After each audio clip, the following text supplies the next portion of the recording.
ब्रेकनंतर एक महत्त्वाची बातमी समोर येते। टीटी परीक्षा घोटाळा प्रकरणातील आरोपी तुकाराम सुपे यांनी धक्कादायक वक्तव्य केलंय। मला माझं आयुष्य संपवावं असं वाटतंय। तुकाराम सुपेंच्या वकिलांनी ही धक्कादायक माहिती दिली आहे।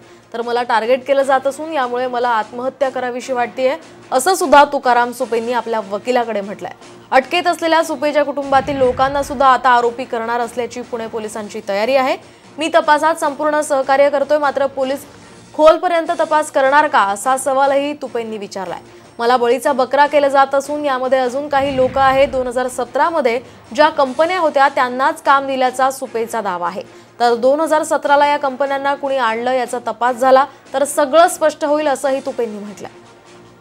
तर आपण पाहतोय या ठिकाणी धक्कादायक असा खुलासा तुकाराम सुपे यांनी केलेला आहे आणि मला आयुष्य संपवावंसं वाटतंय असं सुद्धा त्यांनी म्हटलं आणि काही जणांवर त्यांनी आणखी आरोप केलेले आहेत। यामध्ये आणखीही काही लोक सामील असल्याचं त्यांनी म्हटलंय।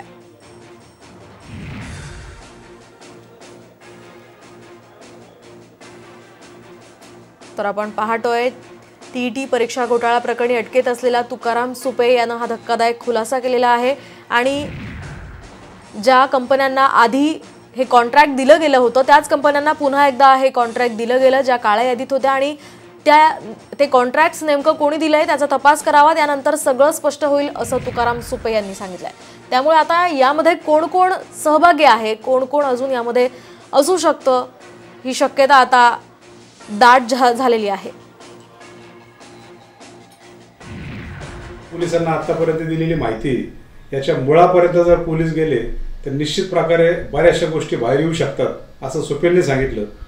आतापर्यंत त्यांच्याकडनं जे काही पैसे पोलिसांनी जप्त केलेत त्याबाबतही त्यांच्याशी चर्चा झाली। तर मी त्यांना सांगितलं की हा सगळा ज्यावेळेला आपला खटला केस उभी राहील त्यावेळेला हा सगळा ट्रायलचा भाग आहे। त्यामुळे हे पैसे कुठून आले कसे आले आपण त्यावेळेला पोलीस कोर्ट न्यायालयासमोर आपण त्याचं एक्सप्लेनेशन देऊ शकतो। आत्ता काय आपण त्यावर बोलू शकत नाही। आत्तापर्यंत जो काही तपास झाला सुपेंनी सांगितलं की मी पोलिसांना पूर्ण सहकार्य केले।